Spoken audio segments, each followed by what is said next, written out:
that the both subjects and the complements are generally noun phrases. ये हमने first lesson में भी clear किया था. आज फिर नाउन फ्रेज को टच करते हैं कि जो नाउन फ्रेजेस हैं, एक तो ये कि इसमें प्रेपोजिशंस नहीं होंगे. प्रेपोजिशंस के बारे में आपको मालूम होना चाहिए. जो मॉडिफायर्स होते हैं वो मॉडिफायर्स जो हैं उनमें वो प्रेपोजिशनल फ्रेजेस होते हैं, but subjects and complements are generally noun phrases. अब हम मालूम करते हैं count and non count nouns क्या हैं. A count noun is one that can be counted. Make sense? For example, book, one book, two books, three books, and whatnot. A student, one student, two students, three students, and many more. Person can be one person, then followed by two people, three people, and whatsoever. A non-count noun on the flip is a one that cannot be counted. इसमें examples में देख लें कि milk you cannot say one milk or two milks or three milks. It is completely wrong. It is possible, however, to count some non-count noun if the substance is placed in a countable container. अगर इसी milk को हम किसी glass में या किसी ऐसे container में डाल दें जो कि काउंटेबल हो, तब हम इसको काउंट कर सकते हैं. जैसे glass of milk can be one glass of milk, two glasses of milk, but bear in mind कि मिल्क के साथ कोई हमने प्लूरल ऐड नहीं किया, because milk is non count noun.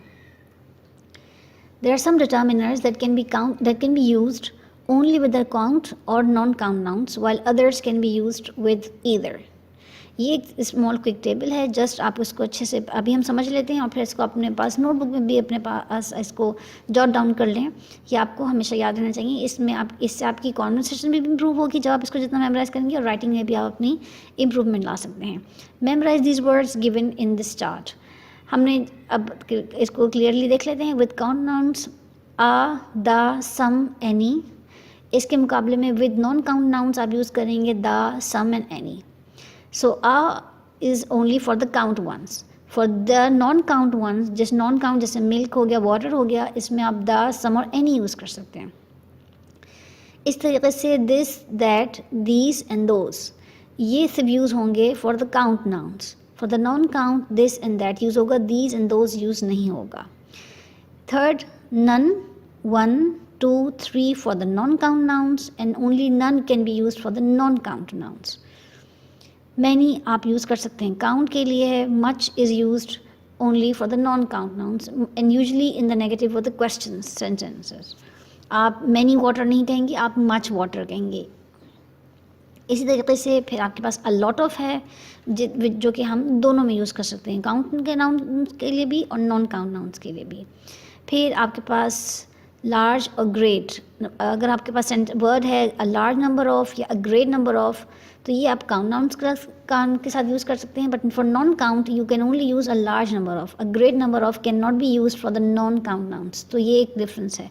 जहाँ जहाँ डिफरेंस है उनको मार्क कर लें और जस्ट मेमोराइज कर लें ताकि आपकी राइटिंग में भी वो गलती मौजूद ना हो. इस तरीके से फिर आपके पास अ फ्यू जो है वो काउंट के लिए है. A little is for the non count. Fewer than is for the count nouns, less than for the non-count nouns, more than for count nouns, and similarly more than can also be used for the non-count nouns. मैं start पे फिर थोड़ी देर stay करती हूँ, focus करती हूँ ताकि आप अपने पास इसको लिख भी लें, इसको मेमोराइज़ कर लें. इस तरह की सारी डिटेल एक जगह समराइज आपको और कहीं से मुश्किल से मिलेंगी, लेकिन इसको मेक श्योर कि आप जितना याद कर लेंगे अपनी कॉन्वर्सेशन में और अपने लिखने में, तो आप ये गलतियाँ नहीं करेंगे और इससे आपकी जो राइटिंग स्किल्स हैं बहुत इम्प्रूव होंगी. अब हमने काउंट नाउन्स को भी टच किया, हमने नॉन काउंट्स को भी टच किया. अब हम पढ़ते हैं irregular count nouns. It is very important to know if a count noun if a noun is a count or non-count. ये हमने पहले टच कर लिया. Be sure that you know the plurals of the irregular count nouns. The following list contains some